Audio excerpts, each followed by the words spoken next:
Okay, so welcome to the Shadows of Vardarin Bleed Workshop, Jazz Hands. Apologies for the technical difficulties. Oh, don't even worry about it. Okay. I got myself some tea. I got myself a muffin. I am doing jazz hands. You can't see them, but my hands are shaking. Hello everybody. Welcome to the Bleed Workshop. Woo! We're going to go over not just like bleed in general, talk about the different forms of bleed, and then kind of get into like mitigation techniques and having just an honest conversation about bleed. I will ask that you try not to spam GIFs in chat, just because they'll draw my eyes, and then and then I'll get distracted and lose my train of thought. So be nice to me, please. Just text. My brain can only process so much information at once. Thank you. I will have this workshop recorded and post it with the rest of our workshops and like meetings and shit after this is over. So if you need to like dip out, if your baby catches on fire, feel free to go. I understand. It's all right. I am going to go into this workshop under the assumption that somebody in the audience doesn't know what bleed is in any capacity. So if you're like, but I know what bleed is. We'll get to mitigation, but first I feel like giving everyone a good like step off point of like, this is what bleed is. Because I do feel like some people have kind of a little bit of a misunderstanding about what it is and what all it encapsulates. So we're starting in the baby zone. So I will have time for questions at the end. I may answer questions as we go if they're like pertinent and relevant, but I also can't read and talk at the same time, so no promises. Okay, so starting from the basic. What is bleed?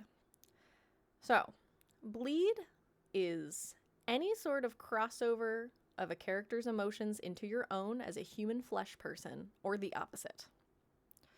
So, if your character is sad, and then you as a person get really sad, that is bleed. If you fucking hate somebody out of character, and the first time you meet their ass, you're like, I hate him on principle. I don't know why he's got an ugly face. Because you as a person don't like that person out of character. That's also a form of bleed. Because if your characters have never met each other before, you shouldn't hate Joe Bob just because his player is a fucking stinky man.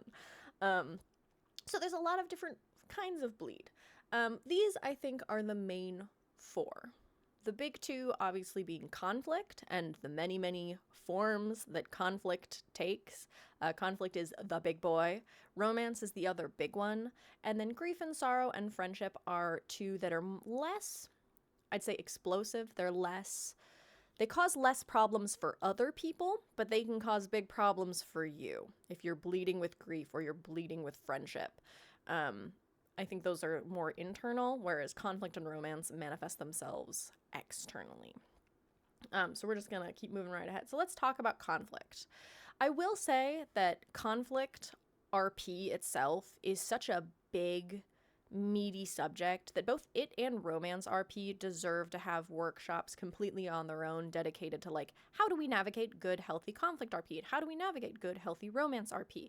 So we have those planned. Those will also be things, but I'm going to try and keep this grounded in bleed rather than just like, how do you navigate conflict in a healthy way? But there is a lot of overlap because, guys, if you don't navigate conflict in a healthy way, the chances that you bleed about it go up exponentially.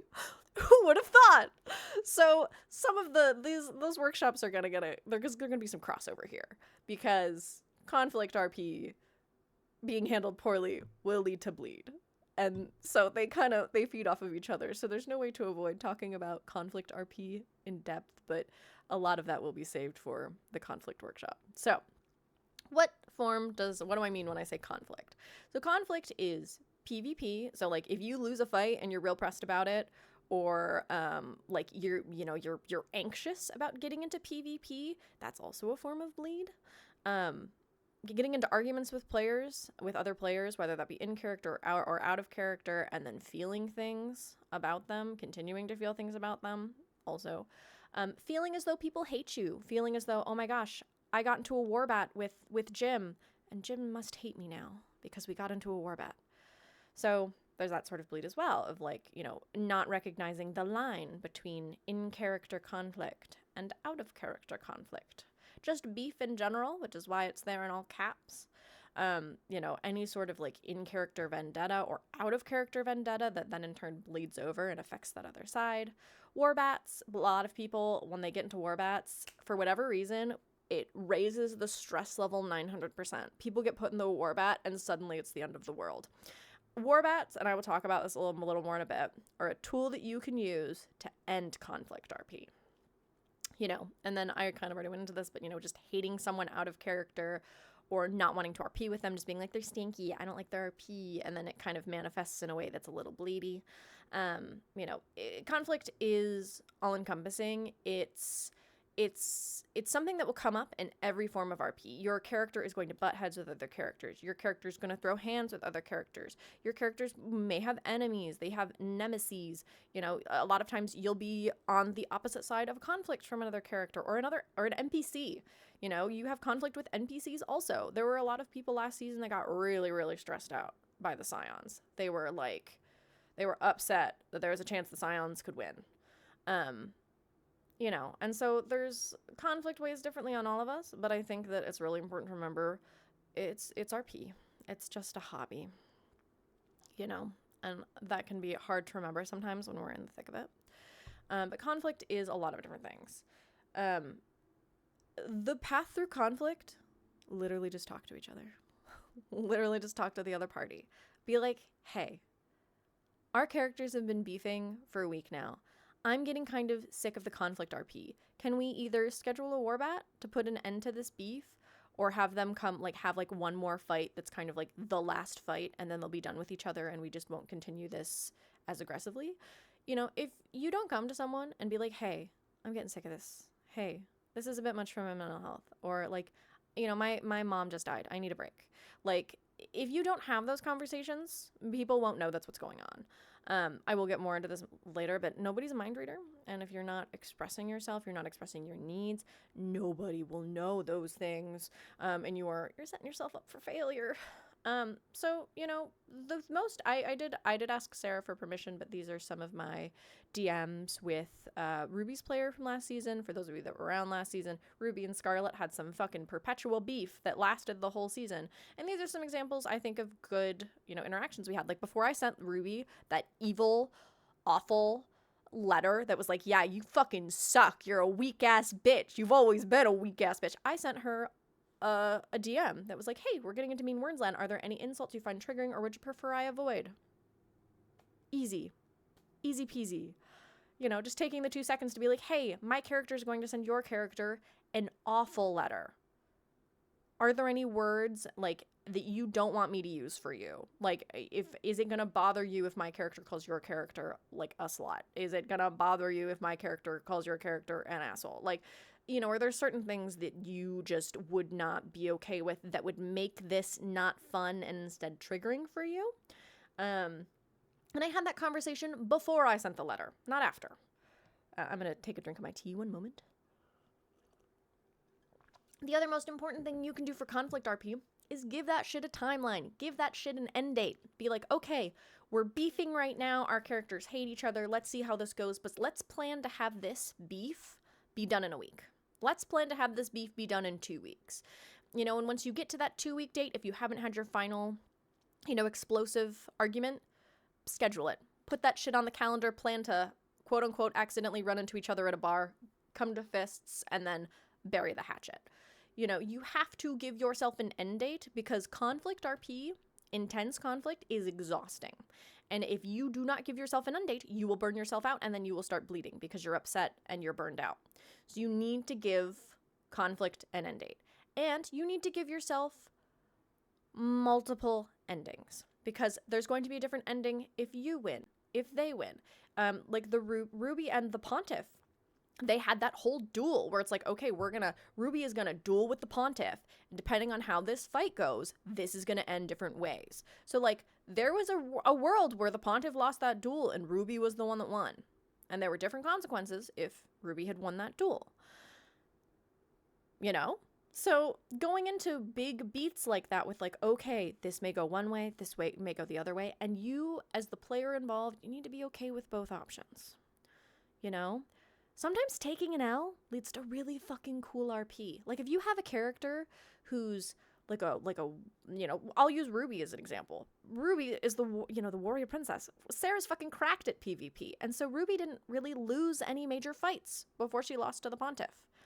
And so she got to have this really cool, awesome character arc of like, oh my gosh, I just lost to a vampire and got fucking stabbed in the gut. I've got 2 belly buttons now. Like, and then she had, an identity crisis of like, am I strong enough to protect my loved ones? Because I can't protect them from the Pontiff, clearly, So sometimes taking the L, being the person who loses that fight, who loses the warbat, can develop really, really awesome RP. There is so much RP to be had in losing.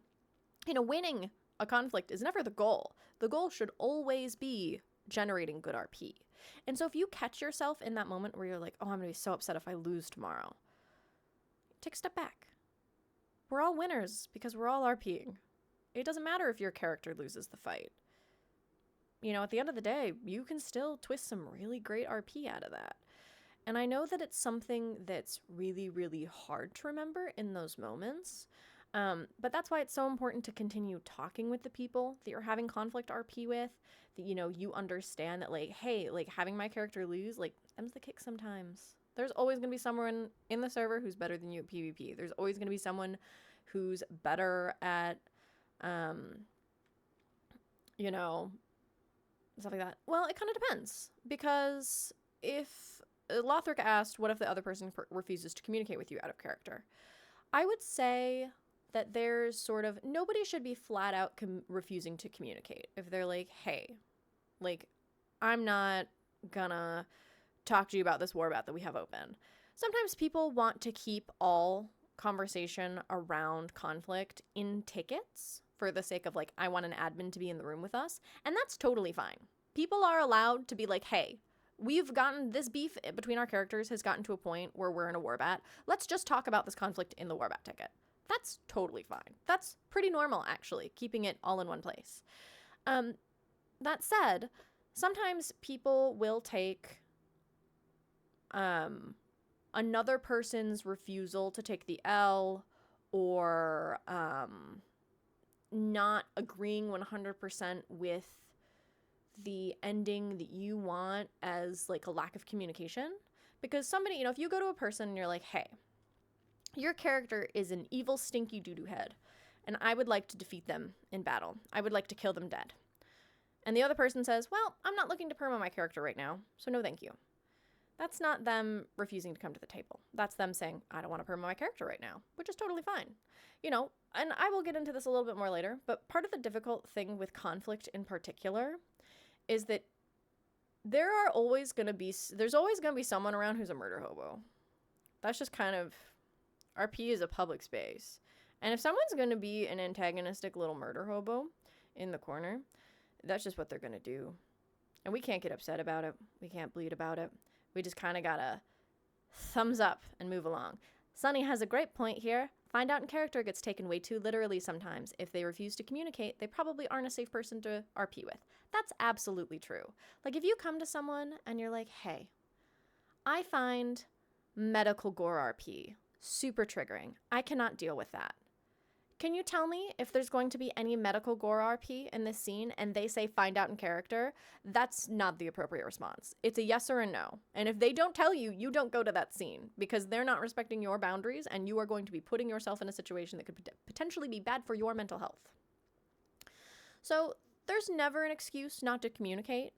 But we have to remember that everyone has different communication styles, and we sort of have to learn those other people's communication styles, So the TLDR, full stop, zero communication is never acceptable.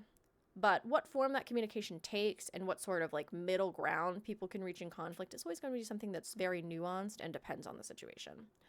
Then let's move into romance. So I have really aggressive opinions about romance RP. Everyone who knows me knows this. I'm an ERP hater. I don't like it in my heart of hearts. I don't want to see it. I don't want to hear it. I don't want to see raunchy bats or you know, I don't want to hear people, you know, moaning in game. I'm one of the admins around here that's really, really anti-ERP in game. I don't care what you do in DMs. You're an adult because you're in our 18 plus space. You can make your own decisions. You can get some fuck in DMs. I don't care, but I don't want to see it. As somebody who doesn't ERP, I do understand that I have a bias of the way that I approach romance RP is going to be different than the way that people who do engage in romance RP, because I will never cross that line with somebody. And once you cross that line with somebody, it is much, much harder to navigate. And it's just like real life. Once you add sex to the mix, things get weird sometimes. Whether that's just sexting, playing pretend. I do think that the biggest favor you can do for yourself is when your character starts to flirt with another character. Like, let's say someone new joins the server. You don't have a ton of experience with them, but you know, they're your neighbor. Their character lives right down the street from yours in Dunley. And so you see each other a lot and you talk a lot and your characters are kind of have like really good chemistry and you're starting to flirt. As soon as something turns flirty, you need to be in that person's DMs being like, hey, is this just flirty dialogue? Are you open to these characters like forming a romantic relationship if that's what happens like organically? Or is like this something we want to push our characters into? What are your boundaries? Here are my boundaries. You need to do this early and you need to do this often, because sometimes people will just stop talking to each other.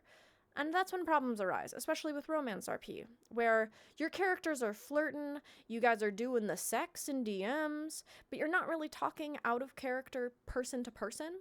And then one person catches feelings for the other person out of character, and then, oh God, we're up shit creek. Because one person's developed feelings for the other, and the other person does not feel the same way. And it becomes a whole noodle and caboodle, because these people did not continue talking. They did not have that persistent and frequent communication. You have to keep talking to each other. I will use myself and Gromp as the example for romance RP. So Gromp and I we're besties. He's my bestie. Tony, you can't have him. And our characters were married in season 7. At the end of season 6, they started off as friends. My character Madigana and his character Dashghoul, they got really, really close, like very naturally over the course of season 6. And then it was like, yeah, there's kind of like blooming like romantic feelings at the end of season 6, where it's like you can just kind of tell that like they have feelings for each other, like they're each other's oomphy, they like each other a lot. And so when we found out that the time skip was going to be 800 fucking years, we had that conversation of what would this relationship look like in 800 years? And we were like, there's no way that they're not married. Like they've been in a desert alone together for 800 years. These two crazy motherfuckers have gotten married over the course of the time skip. And so before we came into season 7, excuse me, with Memoria, which was Madigana's new name because she likes to change names like she's changing hats, Rhea and Dash were married at the start of season 7. But before season 7 started, Gromp and I sat down and we had a very long conversation of like, okay, neither of us like ERP, neither of us, you know, want this to turn awkward. We don't want this, you know, to put any like, you know, wrenches into our friendship. And so we talked about like, okay, like how much like PDA are we comfortable with our characters having in game? Like are we even gonna do fade to blacks? And we decided like where those lines were for us, and we had very thorough conversations, and but we kept checking in with each other over the course of the season, where like if something heavy happened and those two characters got into an argument, it was like, okay, are you good? Like, let's make sure that, we have, like, an end date to this conflict, because they live on top of each other and in each other's pockets, so doing any sort of long-term conflict RP with those characters would have been fucking exhausting. And so, we planned, meetings. It's like, okay, like, let's have them when they, wake up tomorrow. Yeah, communication's a wonderful thing. Let's have them talk it out, because neither of us want this conflict to be long-standing. And if we did have a fight, it's like, okay, let's let this fester. Let's let them get kind of bitchy about this in the background. We can make the decision to have that while still communicating. Gromp is also a wonderful, wonderful partner with Romance RP because he checked in with my spouse.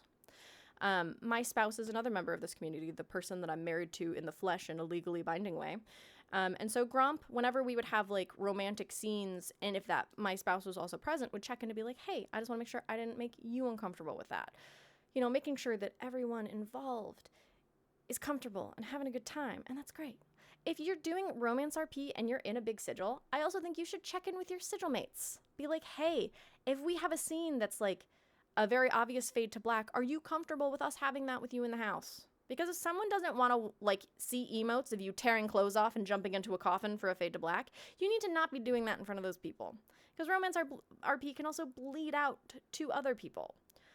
Obviously, with establishing your boundaries and expectations, if you're going to do something like having an affair, having your character have like multiple partners, all that stuff, you need to talk about those arcs before you have them. Because having like I thought our characters were doing a monogamous thing and now I'm getting cheated on, that could trigger the fuck out of somebody. If they've been cheated on in real life, they have real bad expectations with that, they may not be interested in exploring an arc where their character gets cheated on. And that's a boundary that you should have established when you first started talking. But if you didn't, establish it before you go down that road. Remember, no is a full sentence. I talk about this a lot, but if somebody ever comes to me, like let's say I'm flirting with somebody new, our characters, if they're brand new to the server and they come into my DMs, they're like, hey, our characters are getting along great. Do you want to explore a romance arc? And I'm like, yeah, like let's see what builds organically. And then they're like, oh, well, I love ERP. Do you want to ERP? And I go, no, I never ERP. That's a hard boundary I have. That's not something I will ever do. If our characters start dating in a month and they come to me and ask me to ERP again, you can bet your ass I'm open a ticket about it. Because I already said no. I made that boundary very clear. I communicated I will never be okay with ERP. Never come to me requesting that. If you come to me requesting that a second time after I've established my boundary, I will open a ticket and request admin intervention and admin eyes on it. And that's not okay. And I encourage you all to do the same. It is not okay to have your boundaries that you have set clearly disrespected. If somebody comes to you and they're like, hey, I want an ERP, and you're like, I'm sorry, I don't do that. And then they come to you again 2 weeks later, hey, I want an ERP. You need to open a ticket so we can protect you. So we have notes so situations don't snowball into something worse. No is a full sentence, and no is forever. If I were to say to that person, hey, I don't know ERP, and then like a month later, we're really jiving, we're really getting along, this is an alternate reality where I am okay with ERP, and I say, hey, actually, I think that we have a good enough like dynamic, I think that we're solid enough out of characters, this boundary won't be blurred, let's try ERP. That's different, because that's me approaching and I'm the one that said no. But if you're not the one that said no, that no is everlasting, it is gilded, it is solid, it will never crumble with age. And that's something that I think people have a hard time sometimes remembering, is that if someone else is going to broach a conversation that they originally shut down of like, oh, I don't like romance RP, oh, I don't ERP, oh, I don't do XYZ, and then having them come back to you later and be like, actually, I am comfortable enough with you, let's do that thing that I wasn't open to a couple weeks ago. That's completely different than you trying to revisit the topic as the person that someone said no to. That's being pushy. That's not being respectful of somebody's boundaries. And it's so important that if someone is trying to cross a boundary or trying to push you into having another conversation about a boundary that you have already established clearly and firmly, you need to open a ticket. I know you don't want to get your friends in trouble, but sometimes it's not really them getting in trouble. It's just us as admins being like, hey, you can't do this. Do you see why this is wrong? Like coaching people through it. Because sometimes people don't know. They're just excited and they want to try things. And so sometimes, people don't realize that by reapproaching conversations that you're not okay with being reapproached, they're crossing a line. And most importantly with romance RP, don't be a creep. Just don't be a creep. It's really not that hard. If people say no, respect it as a no. We can all read, This is just like it's my biggest thing with romance RP is that it's not hard to respect people's no's. It's not hard to be, okay, this person said no to this. I will never bring it up again. Put that nugget in your brain. Remember it. Write it down if you suffer from goldfish. Just don't be creepy. Do not assume that because someone's character is in a relationship with your character that all of a sudden you are dating out of character. And the other thing, most important aspect of don't be a creep, is do not go into romantic RP with the expectation or the hope that it will lead to a relationship outside of it, because that is a fundamentally unhealthy way to approach romance RP, and you are asking to both hurt yourself and to hurt other people. I know that that sounds very blunt, but it is the truth. If you are going into romance RP with the, oh, I'm going to get a relationship out of this, out of character, you're doing it wrong. That should never be the goal. With romance RP, the other really big thing is I don't think I said this, so I'm going to go back. One thing that's very important with all forms of RP is I really think that we could all benefit from using removed language when discussing our characters. Rather than saying, this is Dashkul, my husband, I would say, this is Dashkul, Memoria's husband, because he's not my husband. My wife is in the other room. Using that removed language will help you navigate bleed. Just rewiring your brain to think, this isn't my war. This is Ruby's war. This isn't my problem. This is Nell's problem. This isn't an Ishmi. This is a Sunny's issue. Having that, using that removed language with yourself internally and when you're talking to other people will go a long way of helping you separate yourself from your character. And then let's talk about grief and sorrow. Grief and sorrow is another one that I've never had to deal with grief and sorrow bleed, but I did last season. I don't know if you guys saw, but Scarlet was going through it last season. Her husband died. Her daughter almost died. Her cult fell apart. She was having a bad time. And because of that, I was kind of struggling with grief RP, where I didn't know what to do with her character that wasn't just her sitting in a corner crying all day. Because realistically, if Scarlet was played as she was written, that's what she would be doing. She would take a forever nap. She would just go to bed and not wake up about it. She was like eternal torpor. Bye-bye, I'm checking out.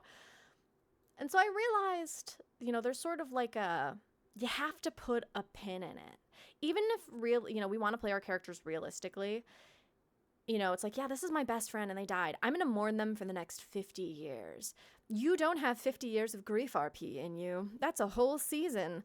You need to plan an arc. You need to be like, okay, she's going to be super fucking sad all week this week. And then next week, she's going to be some semblance of normal. And if anyone brings them up, she's still going to be really sad, but we're not going to make it her whole character. She's going to focus on other things. She'll have some like some sad moments. But, you got to put an end date to it, and grief is hard because we all deal with death in our out of character lives in some capacity.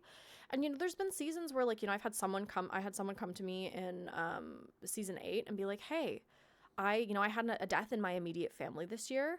I really am not coping with grief RP well. Can you tell me whether or not you're going to perma Nell? Because I really cannot be around her if she's going to perma. And I was like, oh, don't worry. Little baby's not getting perma'd. She'll be fine. And so then we continued on. And that's another good example of find out in character is not the be-all, end-all. If you are going to perma your character, you should be communicating that to the people around you. I know that people really like to have that oh my god, spur of the moment thing. And if your character has a spur of the moment death, you roll 4 ones in a row and you decide to kill them because they just didn't reconstitute, that's fine. That's different. But if you are planning on having a build up, or you go into a season hey, I'm probably going to kill this character, you need to be communicating that with the people in your immediate circle. Like Ruby said, that's positive meta. You want to give people a chance to either opt out of becoming very close with a character that is doomed by the narrative and is going to die. If they're like, yeah, my brother died earlier this year. I don't want to go through sibling grief RP with you. I'm so sorry. That's a hard boundary for me. You need to give them the opportunity to step away. And you also owe it to them as a positive scene partner. Someone asked, Ruby mentioned positive meta in the chat, and Cloud asked what meta was. Meta is just knowing things from out of character and then using them in character. So like if out of character, if Ruby were to come to me and say, oh my god, my character's secretly a vampire hunter, and then Scarlet on site meeting Ruby for the first time is like, I know you're a vampire hunter, bitch, even though Ruby has not expressed that she's a vampire hunter because she is so good at keeping it a secret in character in this alternate reality. Because we all know Ruby last season was, I'm a vampire hunter, come at me, bro, pull up. But in an alternate reality where Ruby was a secret vampire hunter, it would be bad meta for me to go up to her and be like, I know you're a vampire hunter, even though she's never expressed to me in character that she's a vampire hunter. That's negative meta. Positive meta is not keeping secrets and sharing in-character information with your peers. It is, hey, I'm planning on permaing this character. Hey, I know that you're trying really hard to save this character from the affliction, but they're going balls to the wall. I'm planning on having them becoming encased and dying. You know? You can have those conversations of like, hey, you're trying really hard to save this character. They're not savable. That's a great conversation. You need to have it so that people don't burn. Yes. Give people a heads up if you plan on killing your character. If you're like, hey, my character is suffering from this massive wound in their sternum and it's like literally bleeding their soul outside of their body, you need to communicate that with the people that are trying to save you, because otherwise they will put tons of hours and effort into saving your character and then feel like shit when they fail anyway. There's also something to be said for holding gently. Sunny is in the room with us right now, which is crazy because I was going to use her as an example and she wasn't even going to know it, but she's here. Lenora, season 7, had some throat rips occur and rolled a bunch of ones and was like, oh my god, Lenora's going to die from this wound because, oh my god, I rolled like 4 ones. Lenora's going to die about it. And then, but Lenora's player Danny, because Danny is an amazing RPer who we all love and miss deeply. She was like, hey guys, I'm going to hold gently. So you can try to save Lenora. And if there's 4 nat 20s in various methods to save Lenora, Lenora will not die from my 4 nat 1s. And so then people rallied around her. They tried a bunch of different things. And we got those 4 nat 20s. And so Lenora died. Lenora survived. Lenora lived through her 4 nat 1s because we got 4 nat 20s over the course of, rituals and stuff. But she clearly communicated that, hey, if you don't get these 420s, she's going to die. But we all went into those interactions with that expectation of like, oh my god, if we don't get these 420s, Lenora's going to perma this season. But we got the 20s, so it was fine. And then Danny, even though Danny kind of really wanted to kill Lenora off, she's like, this makes a lot of sense for her character, for her to die in this way. And just like, she's lived a good long life. This makes sense. So I'm also okay with my character dying, but I'm also okay if people put in the effort and it comes together. So there's that hold gently can help with grief RP. Give people the opportunity to help. And if they cannot help, you need to tell them. Because otherwise people will bleed. Foiled again. No permas for you. And the other one is, I think the one that gets ignored the most often, which is friendship bleed.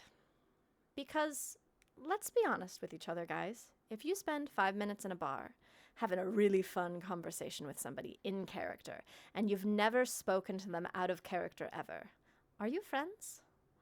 The answer to that question is no, you're not. If you don't have a very solid, no, the answer is no. If you do not have a solid relationship with somebody out of character, you're not friends. And I think that that's something that's really, really hard for people and leads to a lot of bleed, because you want to say, oh my god, but we're all in the same community, Naku. We're all friends here. We're all friendly here. We're all a part of the same community. We're a social class of ourselves.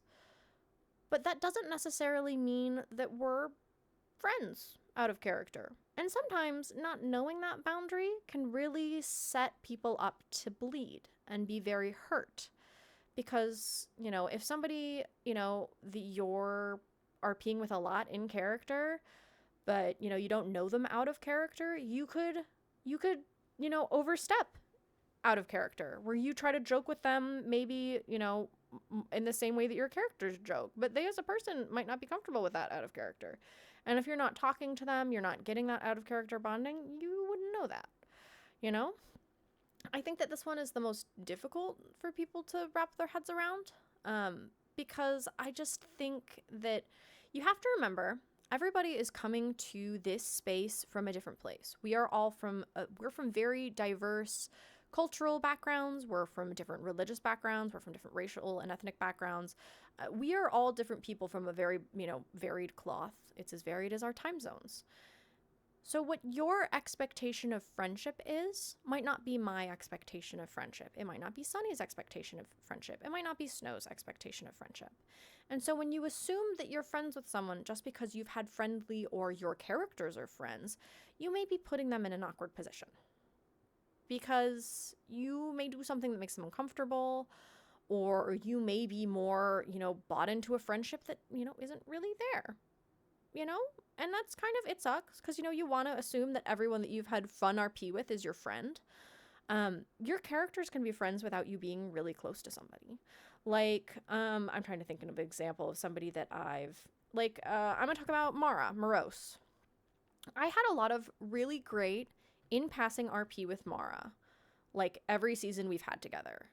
Morose is one of my fellow admins. I've had a lot of really great in-passing scenes, but our characters have never been like best friends. They've never been in the same sigil. We haven't really even been in like the same faction.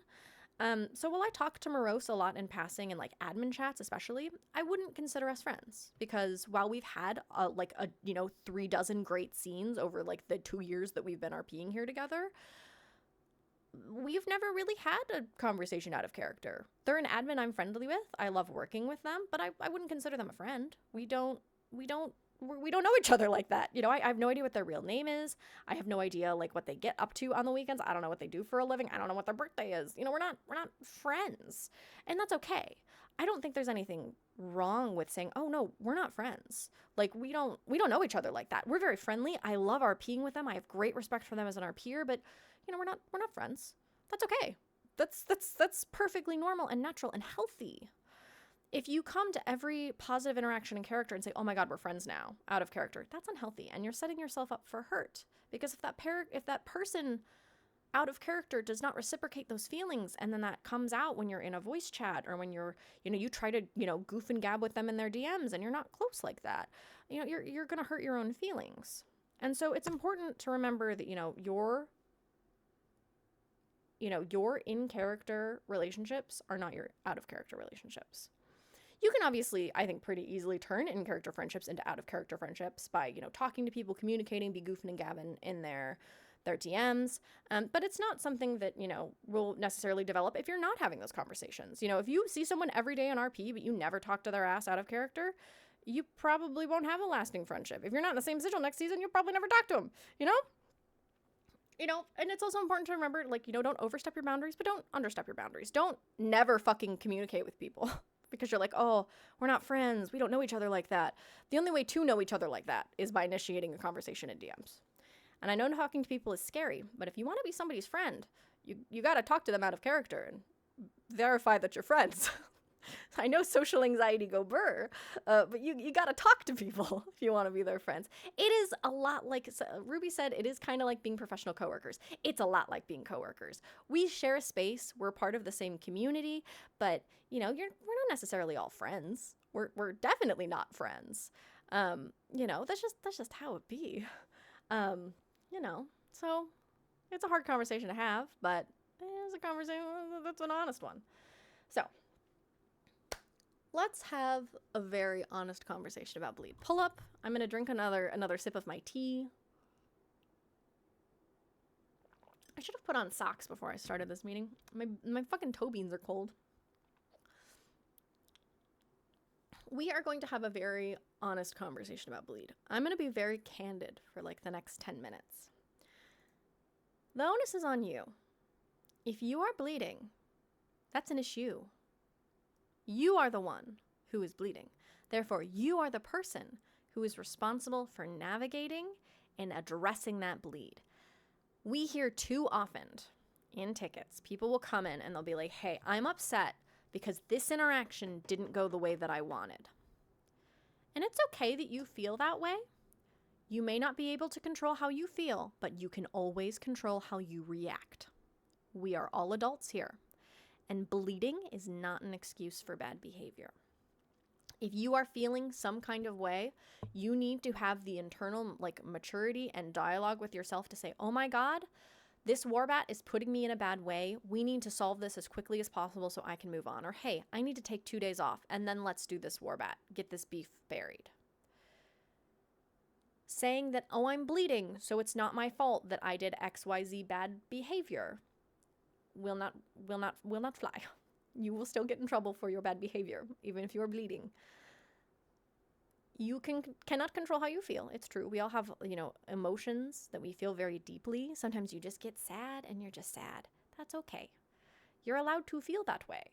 But that feeling is not an excuse for hurting other people, for lashing out, for behaving inappropriately, for exploding in somebody's DMs. That behavior will never be acceptable. It doesn't matter how you feel. It doesn't matter how strongly you feel. We're adults. And part of being adults in an adult space is navigating your internal feelings in a healthy way externally. If you really, really hate the RP that somebody is doing and you go to their DMs and say, hey, I hate this, it's making me uncomfortable, you can do that and you should do that. But if you hate the RP that somebody is doing and they're like, hey, me having medical horror in a scene that you're not in has nothing to do with you. I'm so sorry.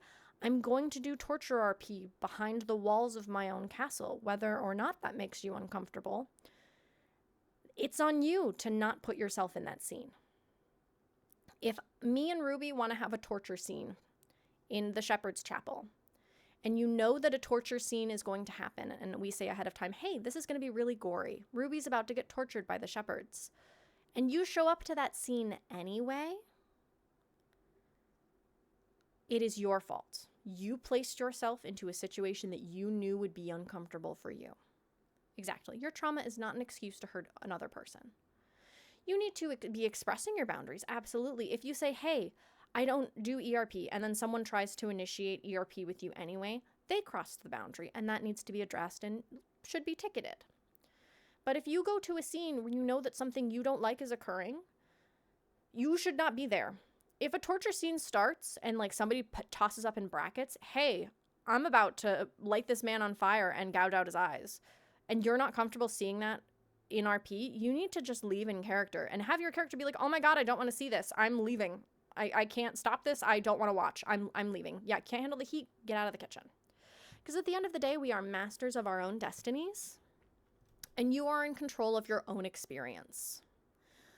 I really don't enjoy, I don't like weddings. This is something that I don't talk about a lot. I really don't like weddings. I hate wedding RP. I think it's boring. I think it's stifling. I hate going to weddings. And so with the exception of the one wedding that my character was family to, I've never gone to a wedding on this server. I went to Lenora's wedding. Rio went to Lenora's wedding and showed up late, but she went. I hate wedding RP, and so I don't go to weddings. I get invitations and I go, sorry, hair flip, I've got spiritual matters to attend to. I won't be there because I don't like that kind of RP, but I'm not going to yuck other people's yum. They can have that wedding scene. I'm just not going to go because I don't fucking wanna. You know? That's just how it is. But I'm curating my own experience by doing that.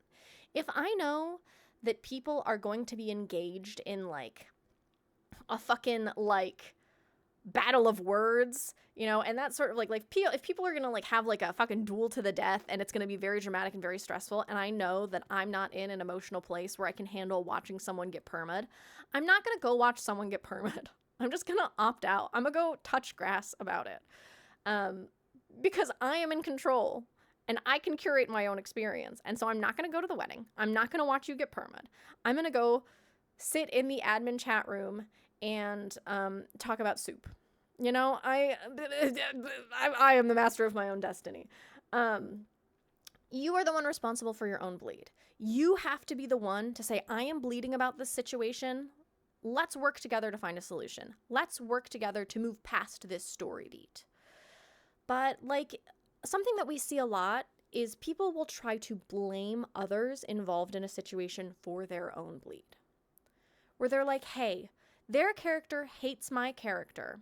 Like a lot of times it'll be like mid conflict. I'm gonna spin a tale of a purely hypothetical situation, and if it bears any resemblance to a situation you're thinking of, I promise I'm pulling this out of my ass right now in the moment. Let's say there's two characters. There's Bob and there's Jill. Jill murders Bob's brother. There's going to be consequences for this. Bob declares a war bat against Jill. And everyone that is in Bob's sigil tries to kill Jill on sight. And then Jill goes, oh my God, this is stressful for me. I can't deal with this. I'm bleeding about this conflict. You know, I wasn't expecting to get this much flack for murdering Bob's brother. He was kind of an asshole, but now all of a sudden half of the server wants me dead. That's okay for Jill to express that. Now, in this moment, it is not okay for when Bob issues that war bat for Jill to say, I'm sorry, I'm too stressed for this. I can't do this war bat right now. You can't do that. You are reaping the consequences of your actions. What you can say is, hey, this situation has become super stressful for me. Give me 24 hours. I'm going to touch grass. I'm going to, take a break, disconnect from the server. I'm going to come back tomorrow. Let's talk terms then. You can absolutely do that. You can say, okay, I need a break. I'm bleeding right now. In this moment, I'm going to be too upset to have this conversation and navigate it in a healthy way. Give me a day. Give me 2 days. And then you circle back and you're like, okay, let's end this. Let's end this conflict. Let's have, Bob and Jill are going to have a duel, and no matter what happens, this is buried. They can still hate each other, but it's no more on site, no more trying to kill Jill about it. We'll, bury most of the proverbial hatchet. Bob and Jill are going to hate each other for the rest of the season, probably, and that's okay. Yes, when you fuck around, you sign the social contract of finding out. And bleed, while it is difficult to navigate, is never an excuse to get out of consequences. You cannot hide behind, oh, but I'm bleeding, so I can't do this war bat. No. If your character did something that deserves getting smacked with a war bat about, you have to go through with the war bat. You have to end the conflict. You cannot just be avoidant because you're upset. And honestly, having that war bat happen, having Jill and Bob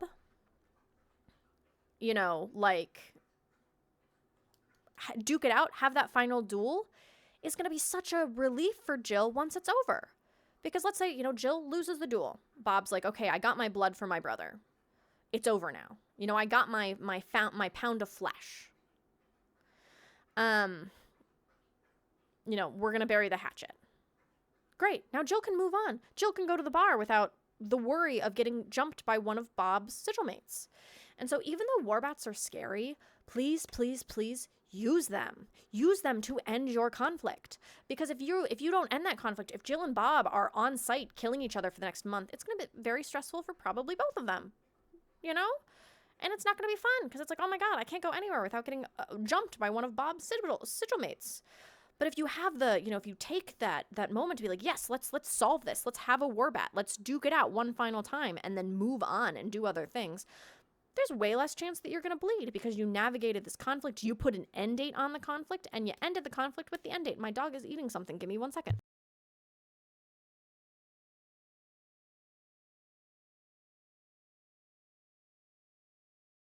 Yeah. He's really stupid. And so I can just hear him chugging the water bowl in the other room. And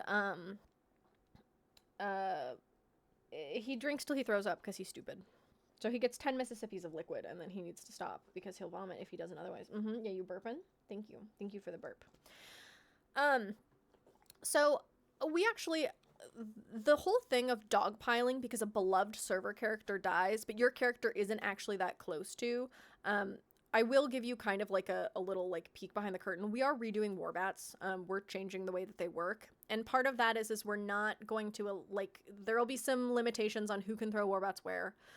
Because we don't want server-wide dogpiling, like what we saw with Clip's death, where people that did not actually know Clip, who had met him once and found him endearing, was dogpiling on the shepherds that, killed him, even though they didn't actually know Clip that well.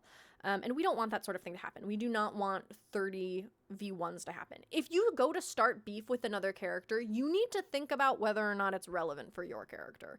But that's something that we'll get into in the Conflict RP workshop. You need to, weigh their response. And if you talked to Clip once and he got tortured to death, you need to think, would I go to war for somebody I talked to once? And the answer to that question is going to be no. Leave it to the people that are immediate relations for that person to go on the quest for revenge. And if they're like, hey, we need another body in our for our Warbat siege, you can volunteer then. But otherwise, dogpiling 30 people on like 1 or 2 server-wide isn't always deserved. Sometimes it is, but usually it's not. Nobody is a mind reader. If you do not tell someone, hey, I can't do medical horror RP, they're not going to know that. You cannot get mad if somebody steps on a boundary you didn't know you had.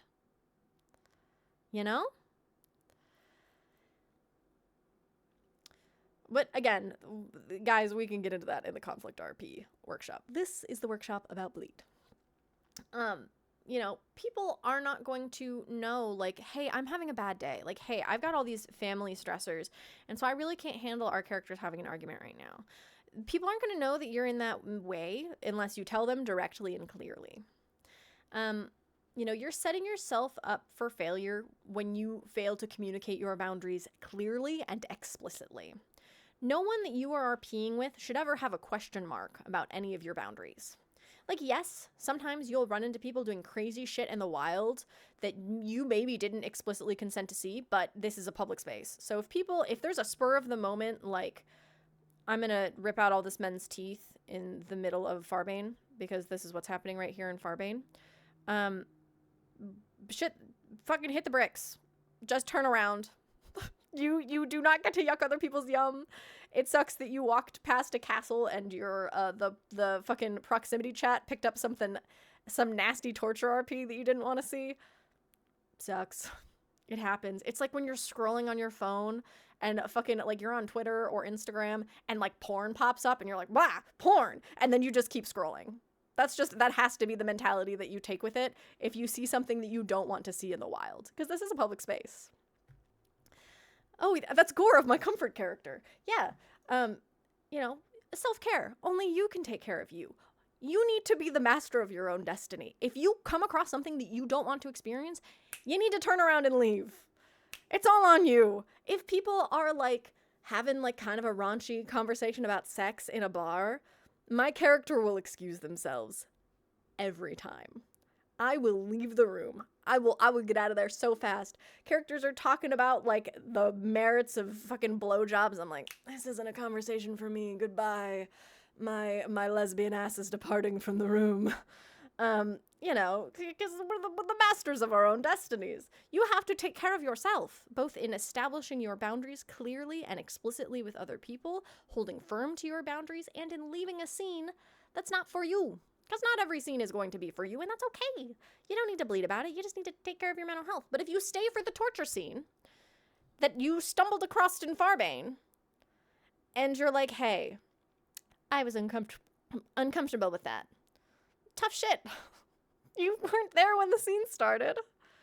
Or if you were, and they warned people what was going to happen in brackets, but you didn't have the onus to make yourself leave, it's your own damn fault. You stepped on your own boundary by remaining in a situation that you knew would make you uncomfortable. You gotta take care of yourself. Other people are into other things, and that's okay. We're going to give people space to pull out each other's teeth in Farbane if that's what they want to do. If that's not something you want to see, walk away. Farbane is huge. You can find other bandits to kill. Good communication happens early and often, is persistent, is direct and clear. Do not just stop talking to somebody mid-beef. If you have a warbat with somebody and you're like, you were great at communicating at the start of the warbat and it's gotten tense and you've been arguing every time you see each other, and you're not being like, oh my God, beef is all I see, I love you, XOXO, after those conversations, you're both failing. You need to talk the whole way through. Communication should not always be initiated by one person either. If you notice that one of your friends checks in with you, but you don't check in with them, you probably need to check in with them more often. You probably need to check in with more of your friends more often if you're dropping the ball with one of them. You need to communicate with people. There's no excuse for bad communication. Communication, yes, is a two-way street. However, you still carry the blame if you don't walk your half of the street. And you initiating conversation will help someone else follow. So if everyone does their best to initiate, to have good communication, then we'll have fantastic communication all around. There are so many tickets. You would not believe how many tickets where someone comes in to a ticket and they're like, hey, someone did something that made me uncomfortable. And we go, okay, did you tell them that it made you uncomfortable? And they go, no. And then we go, will you tell them that it made you uncomfortable? And they go, yeah. And then the other person goes, oh my God, I'm sorry, you didn't tell me, I'll never do it again. 9 times out of 10, that's how that conversation goes. You have to tell people that you don't want to see teeth horror. If you don't want to see teeth horror, if you communicate this to no one, if you don't leave the scene, people are going to keep spitting their teeth out in front of you. This is just how it happens. I don't know what to tell you.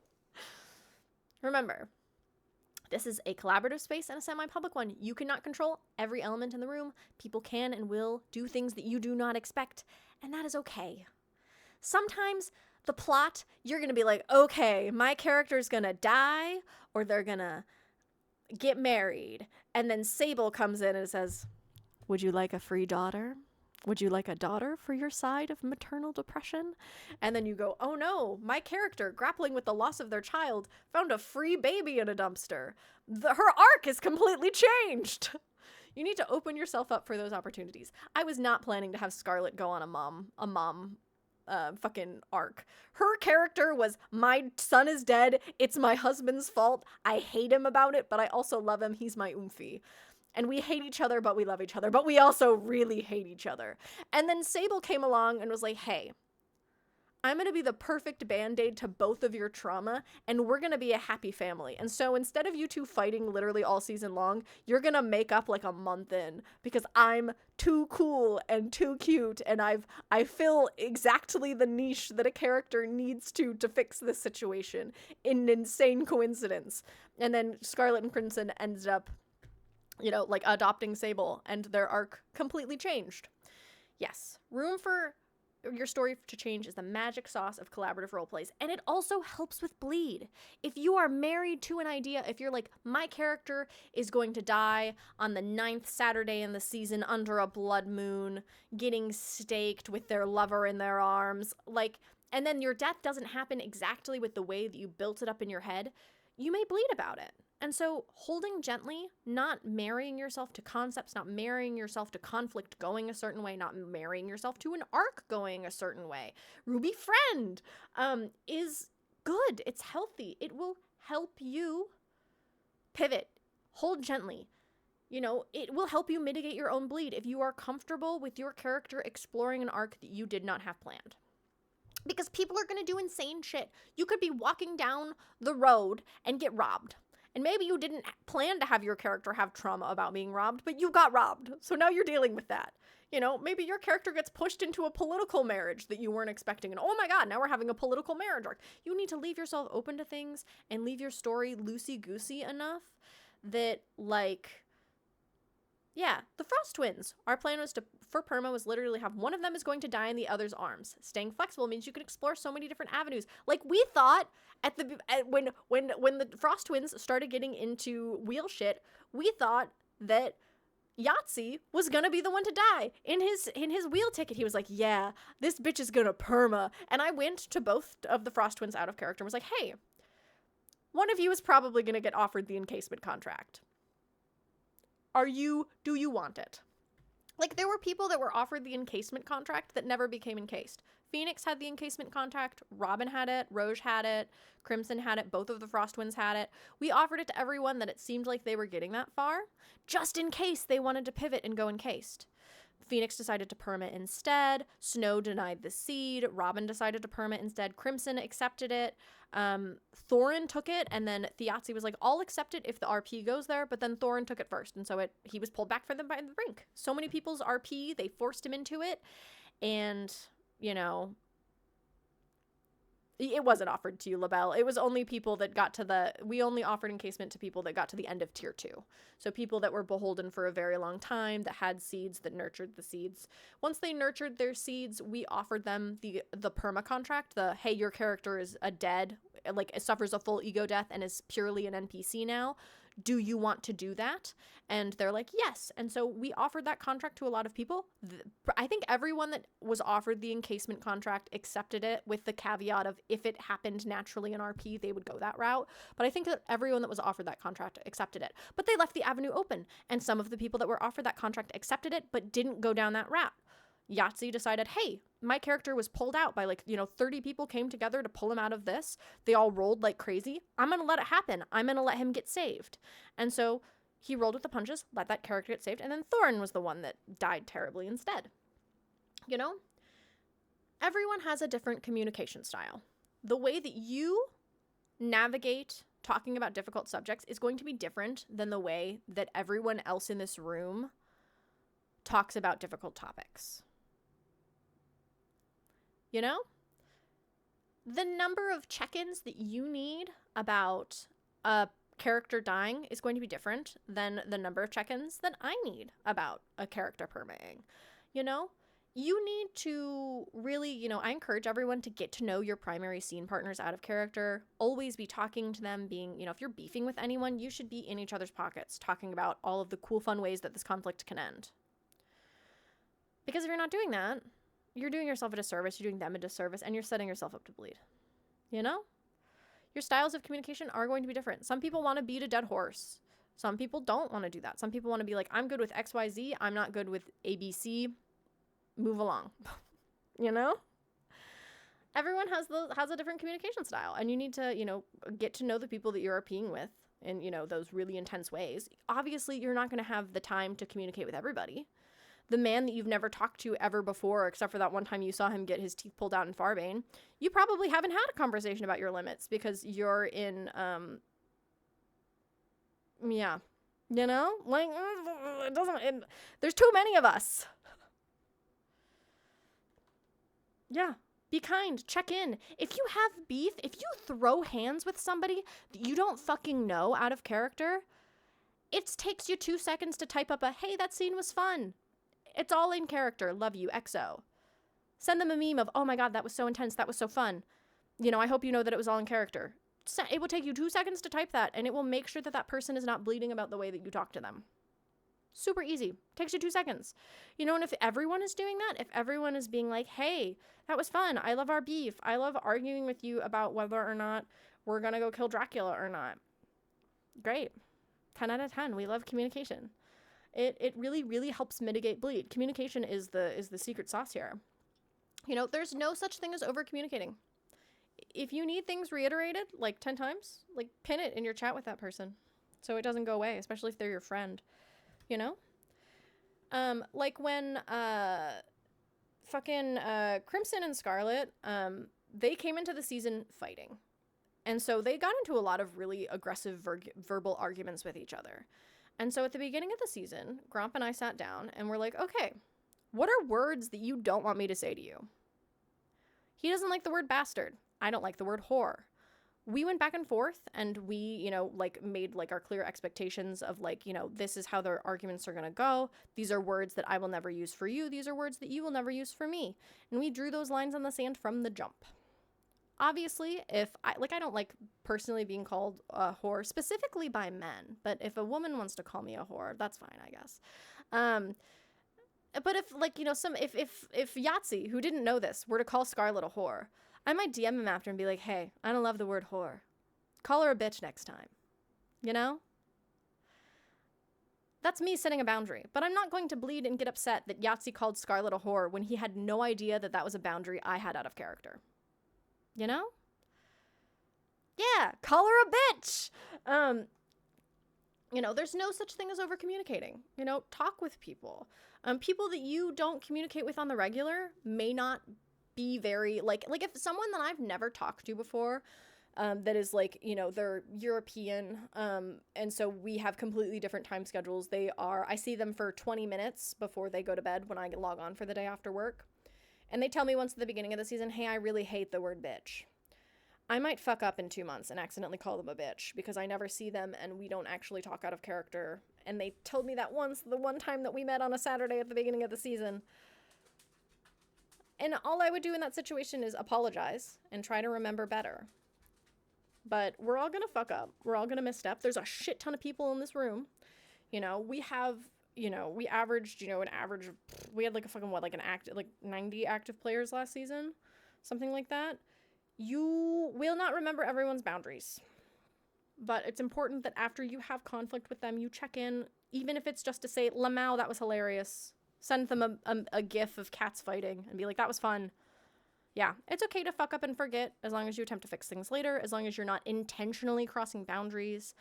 And you don't really have that excuse if it's somebody that you're a persistent RP partner with. If you RP with someone for 30 hours every week, you probably, and they told you like twice that, hey, I really don't like the word asshole, and you call them an asshole anyway, that's you being an asshole. That's you being a fucking not respecting their boundaries. You know? So yes, it's important that you establish your boundaries. It's important that you communicate your boundaries. Yeah. It is fun. You gotta talk to people. You know, and at the end of the day, this is a community. We are here to help.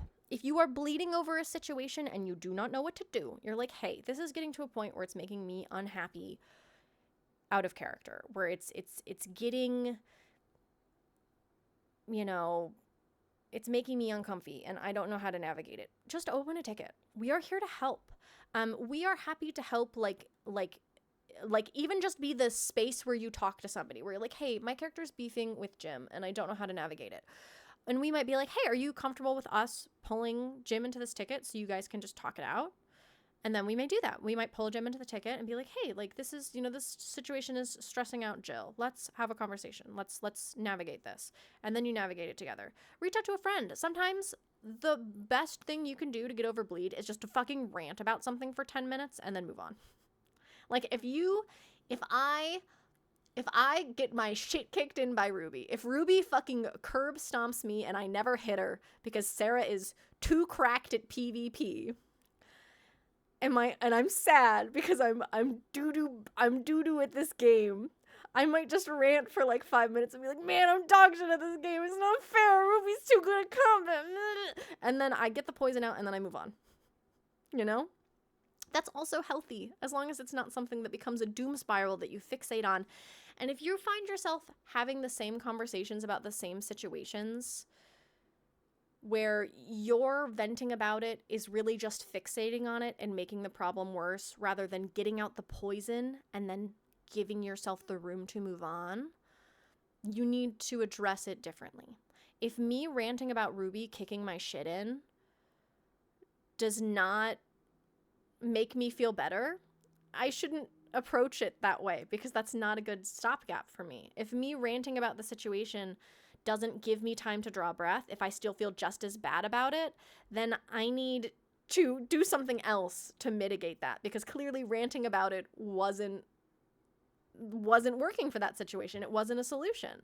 But because I own my own bleed, I need to maybe go up to Ruby and be like, hey, you kick my ass and I don't like it. Can we like migrate this into a training arc where you like help me get better?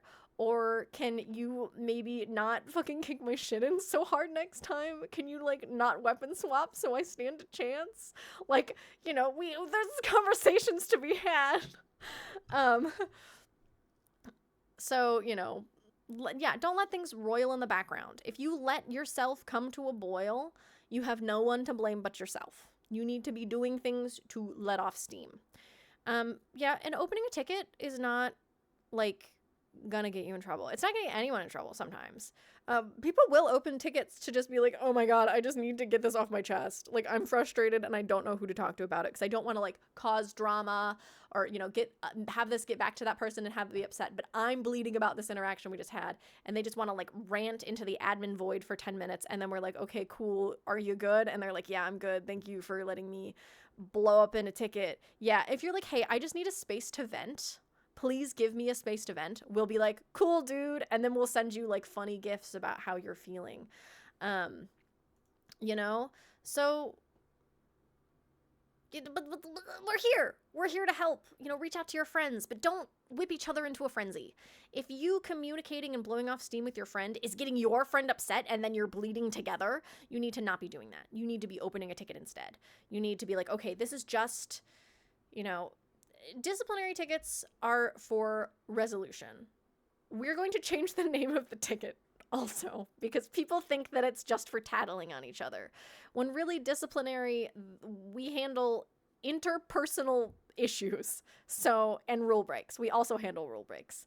But the Red Book of Doom is not meant to be scary. Sometimes the Red Book of Doom is, I need to scream into the void for 10 minutes. And then we go, okay, buddy. You know, because like we want to make sure that you're healthy. We want to make sure that you're safe.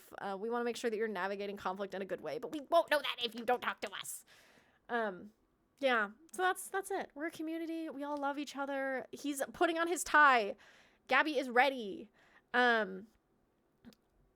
Yeah, so that's our meeting. That's our conversation about bleed, about being bloody all over the floor. I will open up the floor for questions. I will say let's try to keep it on the topic of bleed, because we will be having another workshop on specifically romance RC or RP. So we don't Okay, so Cloud, to answer your question, can we VC about tickets or is it just text? We prefer to do text just because we as a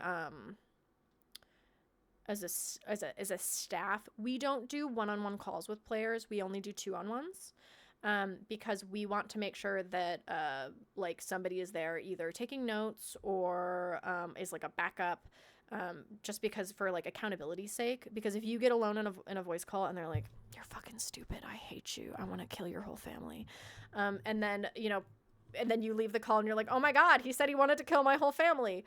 We like to have the accountability of 2 admins in the room just to make sure that nothing goes fucking insane banana pants. It's for us having accountability with each other, for us having accountability to it hasn't happened.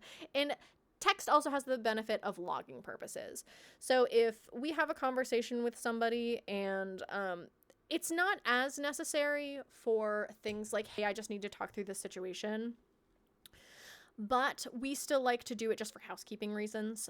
We don't ever want someone to have a conversation like in an admin in a ticket capacity and then not have it be logged somewhere.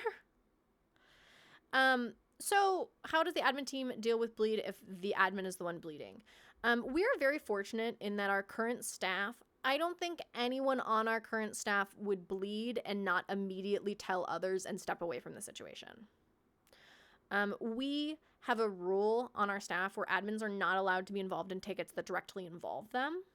So if there's like a warbat that has spiraled out of control into like contentious stuff, that admin would not be allowed to be involved in those tickets in any capacity. Like if they're involved in a warbat that's gotten messy, got bleeding, and people are like breaking the golden rule, because that's when bleed becomes a problem. When your conduct as a result of your bleeding ends up being a golden rule violation, where you're being a discourteous scene partner, or you're being an asshole out of character, or you're not respecting other people's boundaries because you're bleeding. That's when bleeding becomes a rule break, and that's when it becomes a disciplinary matter.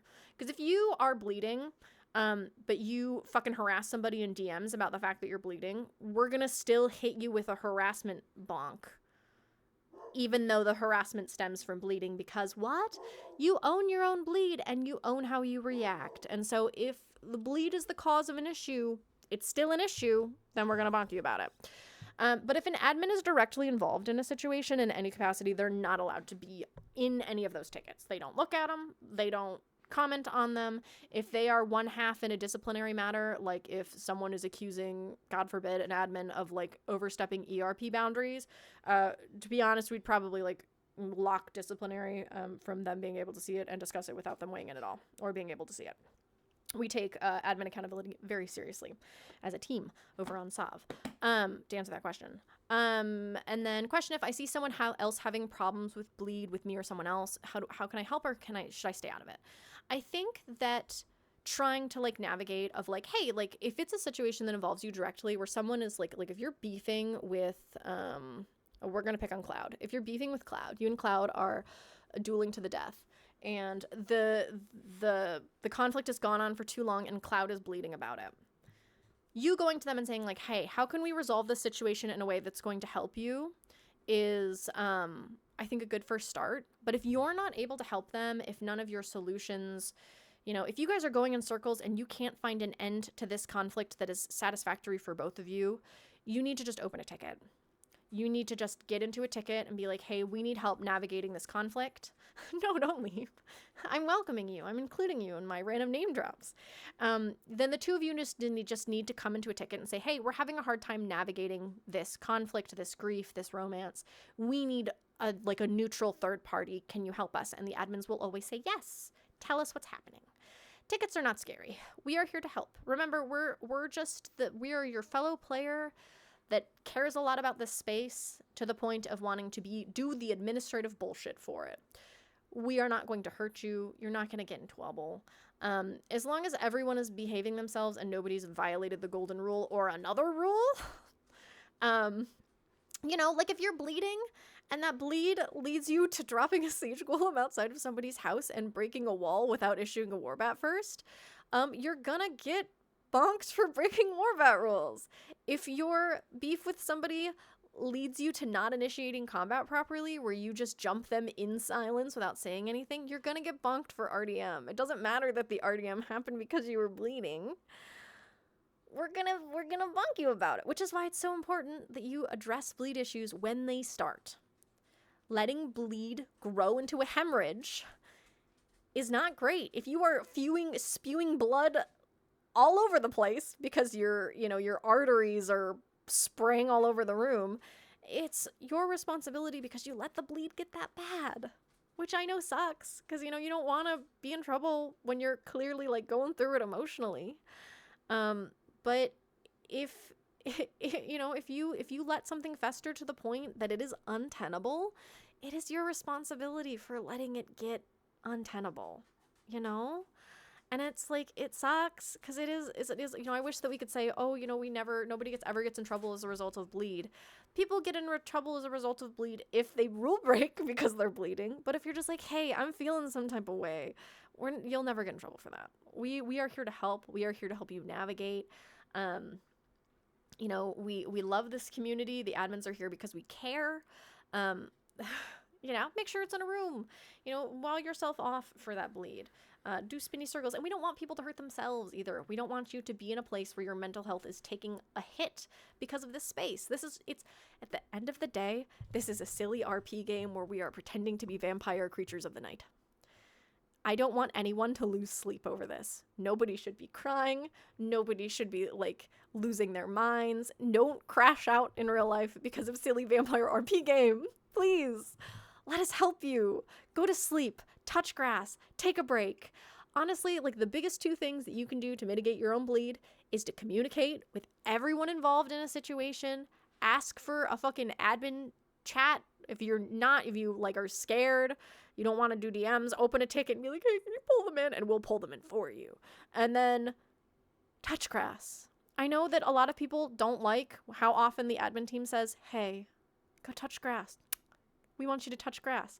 I want you guys to know that the amount of tickets that we had due to bleed and people crashing out of characters with our touch grass days was a fifth of what it was in season 0 and 8. It's insane how many less bleed issues we had because people had designated time away from the game.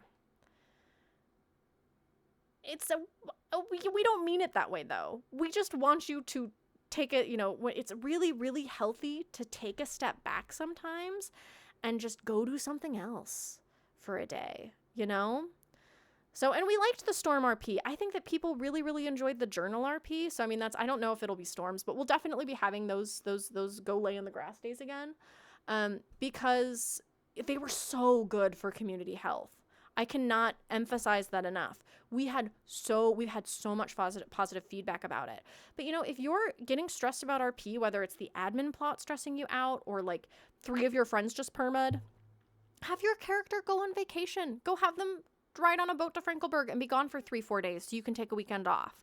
Or hell, take a week off. I usually take 1 week off a season where I completely disconnect from tickets and just go away. We beat that dead horse, but you taking a step away and being I'm gonna go fucking go camping. I'm going to go exist in my house and not think about this game at all is very important and very good for your mental health. Because a lot of times, like, if you're somebody who logs on every day, you spend 15 hours a day on the server, you're one of those people who's logged like 1,000 hours by the time the season ends.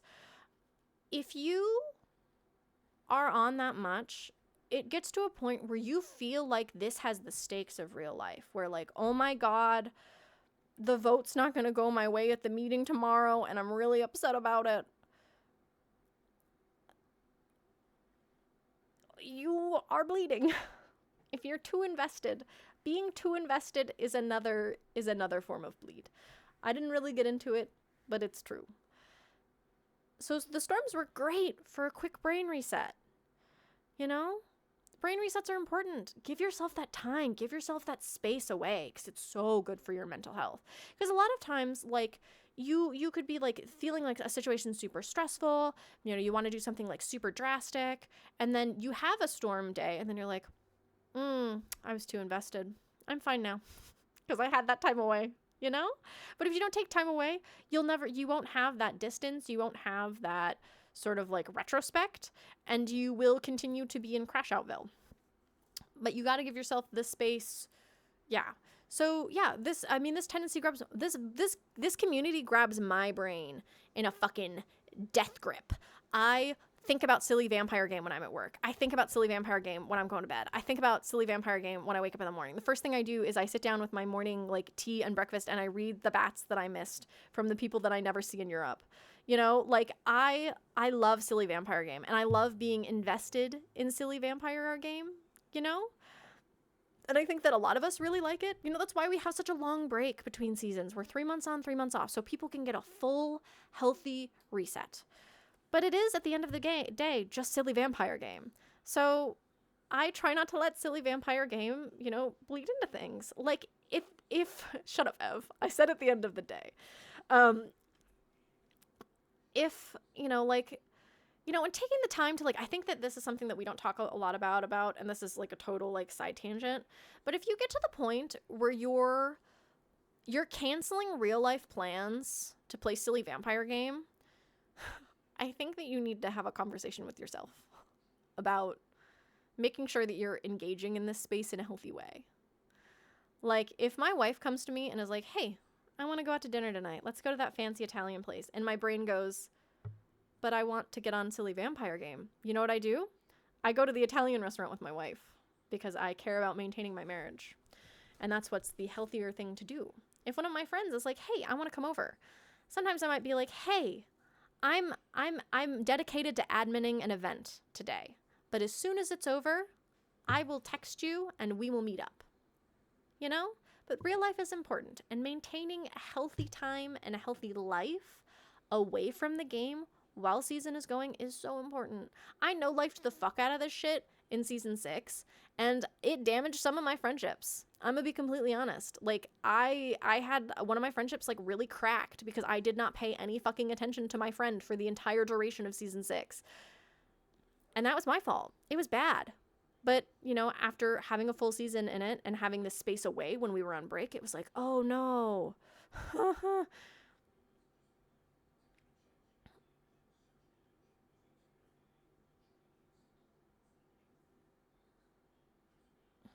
Yeah, like, and that's I think that that's kind of understandable. Like, I think especially when it's people's first seasons, you get really invested. This space is insane. The RP here is phenomenal. It is really, really, really good. It is intoxicating. It is its own form of addiction because this is such a good immersive RP space. People get into it, and that's not a bad thing. You know, people get into it, but you have to make sure that you're maintaining healthy relationships with the server and yourself. You know, who's going to give yourself a hug when you really need one? You know, you need to pay attention to your family. You need to pay attention to your friends. You need to take time away. You need to reconnect with other things. Because then we also run into people that have issues during the breaks where they just don't have anything to do. And so then they kind of spiral a little bit in our off times because without Silly Vampire Game to fill the void, they just suddenly have nothing. They have nothing going on. and they really, you know, react mentally very poorly to the end of the season, because it just feels like this thing that you've been pouring 110% of your energy into is just gone. It's just gone for 3 months. So it's important that you maintain a healthy relationship with your life away from silly vampire game, so that when the season ends, when the arc ends, you don't feel like you're suddenly unmoored from you know, your social networks, from your support system, because, you know, and that overinvestment can lead to bleed. But, you know, that's why it's really important that we have these honest conversations of like, hey, like, overinvestment is something that leads to bleed. Overinvestment is not good for your mental health. It's not good for your long-term relationships away from this community. Sorry, my mouth is dry. I need to drink something. Yeah. You know, and it's important to know where your limits are of like, you know, I've talked about this with Ruby a lot, where Ruby really, really put her whole fucking everything into the season last season. And she, you know, we were talking after the season ended, and she was like, you know, Naku, I feel like I kind of overextended myself. No, don't turn your friends into SoV players so you still stay in contact. Bad, Crayon. No. Go touch your flesh friends. Hold their little hands. Hug their flesh bodies. Go have dinner with your fucking parents if you have a good relationship with your parents. You know, it's important that we're taking the time away, because it's important that we have things outside of this community. You know, because, like, who fucking knows? Maybe Stunlock will update the game in a way that'll make it suck ass, and then none of us want to play anymore, and then the community can't agree on another game to play, and this community fractures and we don't exist anymore. You know, like, it's okay. Everything comes to an end, and if you're too committed to something, you won't be able to address that end healthily. You know? Not that the community is in any danger of ending. Every season people are like, this is gonna be our last season. It's not. Shut up. We have no plans to end anytime soon. I don't know why people are like, the server is dead. It's fine. We're just on break, guys. We're going to play in January. It's okay. It's not the last season. Oof. Or, like, people see admin step down and they're like, oh my god, Gromp stepped down. Gromp's not an admin anymore. The server's dying. We're done. No, Gromp is taking a break. He's gone. He's fine. We're not going anywhere. The rest of the admin team is still good. Homeboy just doesn't want to admin anymore. It's fine. It's not that deep. We miss you, Danny. Come back. I miss you.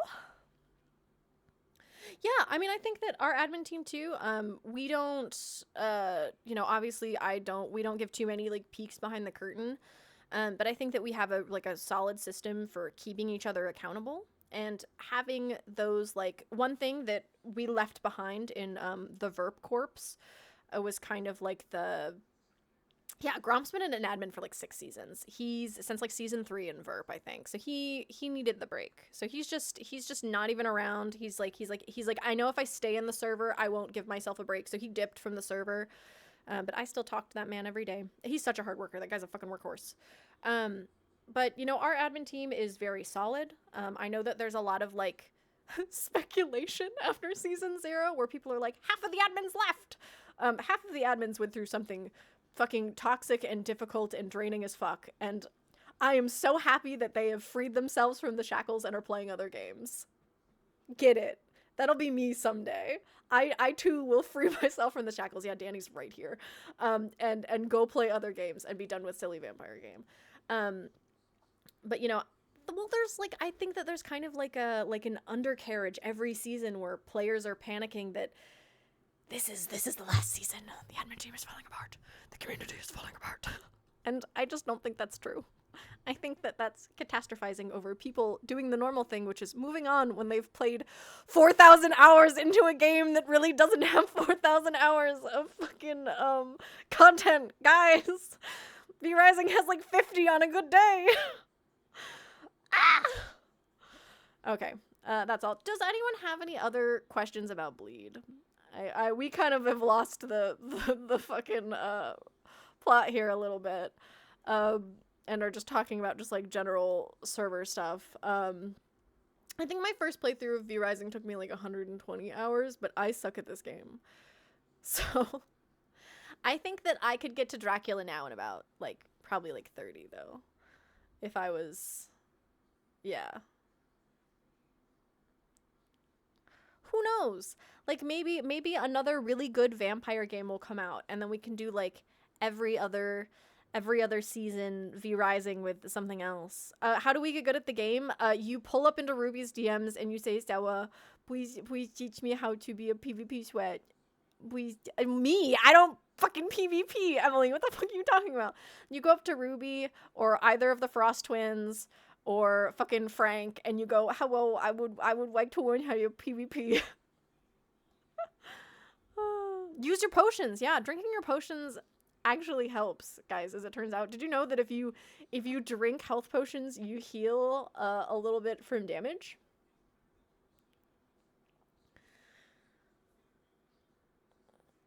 Oh, how to handle FOMO bleed. So FOMO bleed is the feeling of missing out. So it is the feeling of feeling like you're not involved with something. And I think FOMO bleed is one of the hardest types of bleed to navigate because it's one of those bleeds that really only has to do with you. It's purely internal. I think that the most important thing to remember is that this is a community of generally, like I think last season we had about 90 active players across time zones.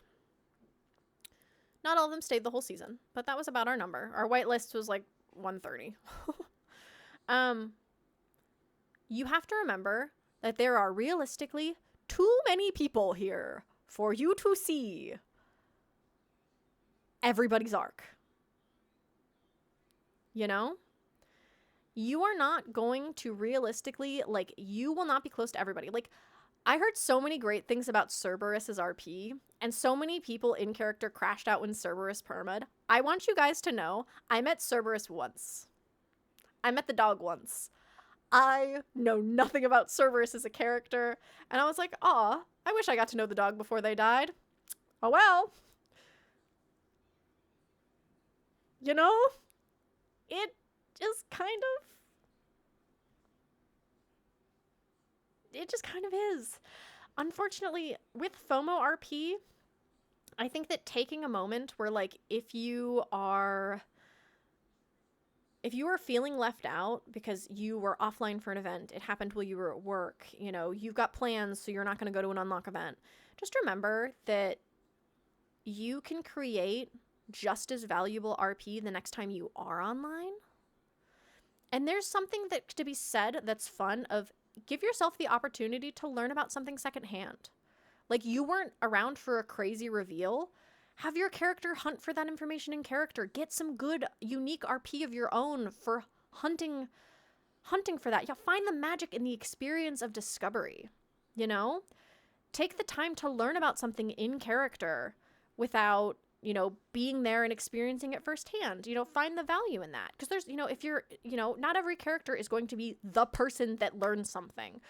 You know, we had a lot of research RP last season, and so, you know, and we did our best as the admin team to spread the pie, to, you know, like, give people their own nugget of, like, okay, Lothric discovers this piece, Claudia discovers this piece, Emily discovers this piece, Pasithea discovers this piece, you know, of, like, you know, spreading the love of letting different people discover different story elements through their research RP, so then they could talk to each other and be like, oh my god, I'm the first person who thought about looking inward at my magical core as somebody with the affliction. I know people have been afflicted for 2 months, but I'm the first person who thought, maybe I look inside. And then it was like, oh my god, everyone's now doing magical core research, you know? And so you're not always going to be the person to discover everything, and that's okay. With FOMO, it's unfortunate, but it really just comes down to having an honest conversation with yourself of, it is not possible for me to have 100% investment in every story. Therefore, I should not come to RP with the expectation of gaining 100% insight into every story. Because learning about things secondhand can be really fucking funny. You know? Yeah. Ethrid Ethred showed up. Ethred made friends with like 3 people and then popped up 4 more times. And so if you just so happen to never meet Ethred, you never met Ethred. Ethred was never relevant to you. And that's okay. You know, you can meet the judge. You can meet the Morrigan. You can meet Crow. You know? It is also an opportunity to misinterpret what happened. If you hear something through the grapevine, like if your character comes up to you and someone comes up to you and they're like, yeah, Crimson and Thiazi have seeds in them. You could take that and be like, they're pregnant? What? That's not what happened. But you could certainly run with it that way. And Greg mentioned, you know, so, you know, there's fun to be had in not being present when something happens. So I think seeking that out to kind of like take the burn off of FOMO is a really healthy coping mechanism of being like, hey, like I'm going to approach this way. I'm going to misinterpret something. I'm going to, you know, I'm going to learn something wrong. I'm going to never know something happened in character and make mistakes because nobody told me that the affliction is bad, actually. So I just went out and I picked up a seed because, you know, why wouldn't I? Nobody told me that the affliction was bad. Yeah, enjoy Gossip Circle. What? The affliction is healthy. It's good for you. So FOMO RP is hard, but it's one of those things that you just need to have that conversation with yourself and understand that you will miss out because too much happens on this server. Because people get so invested, the fucking dynamics between factions can change in like a day. And if you didn't happen to be on when the Shepherds and the Oak Song were like, yeah, we're going to war now. It's on site. Fuck you. You're going to be like, oh my God, I feel like I missed out. You can find joy in coming into that conversation late. You know? This is also a good point that Pesh made. A good thing to remember is that your character probably won't want to go to all events and pop-ups. Getting over the desire to attend everything is a good step to being okay missing the stuff you want to be there for.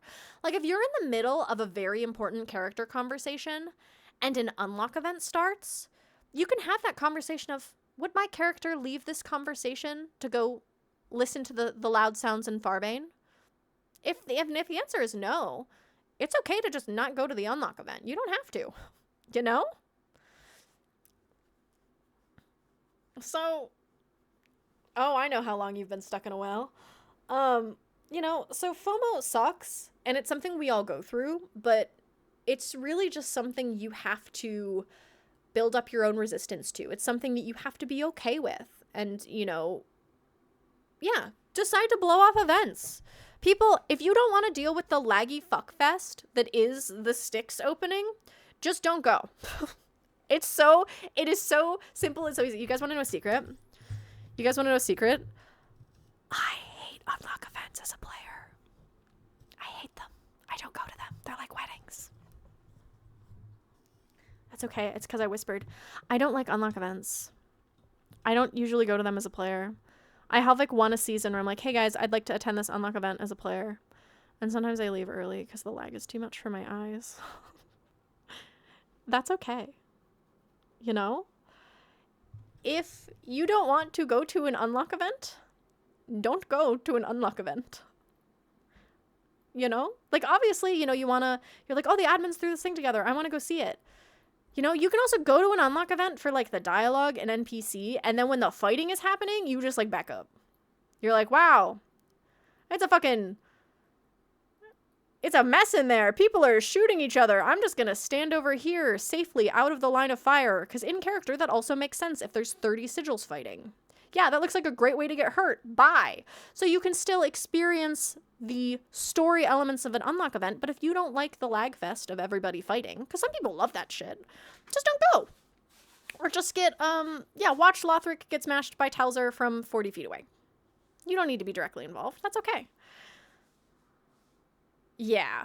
I have a lot of opinions personally about people, people brute forcing bosses and dying 40 times, because ostensibly every reconstitution has the risk of being your last, even if it's against, you know, fucking Gore Crusher in the woods. You should not die 19 times to kill Gore Crusher. I did. I pulled Hendry off of the ground like 13 times. I made a joke about it. I was like, Hendry, we have to stop meeting like this and get off of the ground. Yeah. Yeah. Let Ruby kill the boss and stand in the doorway. Nod. Nod to yourself. Just let Ruby do it. It's fine. But if the Scions are the boss, yeah.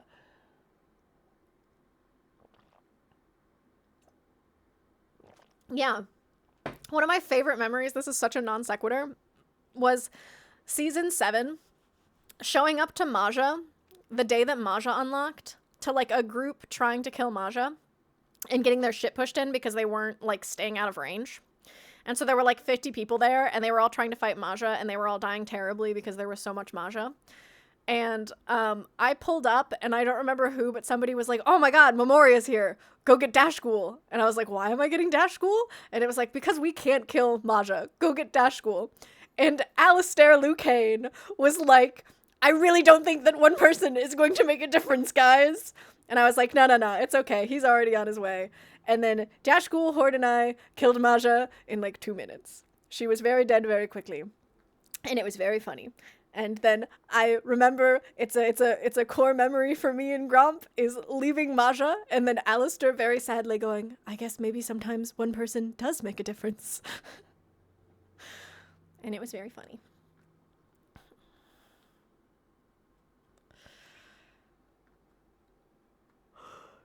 No, Maja is so funny because every season people, they like 10 people run into the, yeah, I do think it was William. William was like, hey, Memoria, why don't you go get Dashghoul? And I was like, Dashghoul's already on his way.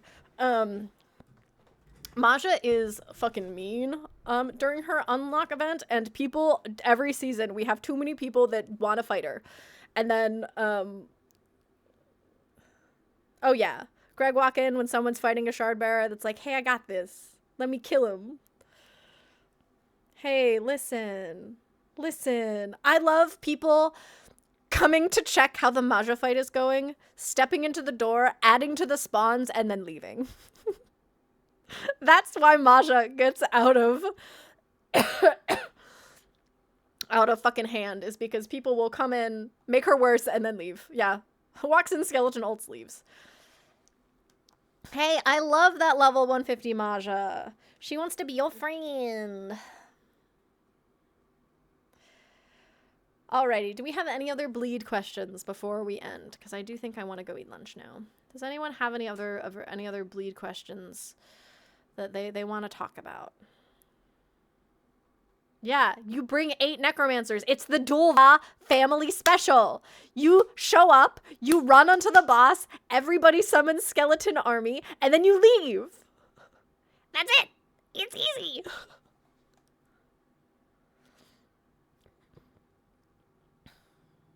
If somebody is hemorrhaging from their femoral artery, you should apply a tourniquet and call 911.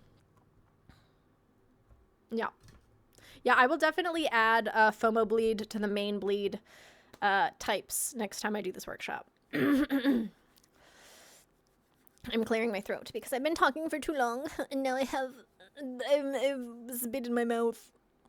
Yes, thank you for coming to my workshop. Hemorrhaging. What's 911? Fucking everyone to see this European point and laugh. Thank you for coming. Thank you for listening. Remember, you're the master of your own destiny. Please. I know you're not in Europe, but now it's funny. You're the master of your own destiny. Only you can stop forest fires, except the forest fire is fucking bleeding all over the floor. Only you can stop yourself from bleeding all over the floor. Thank you for coming to my TED Talk. I love you all. Goodbye.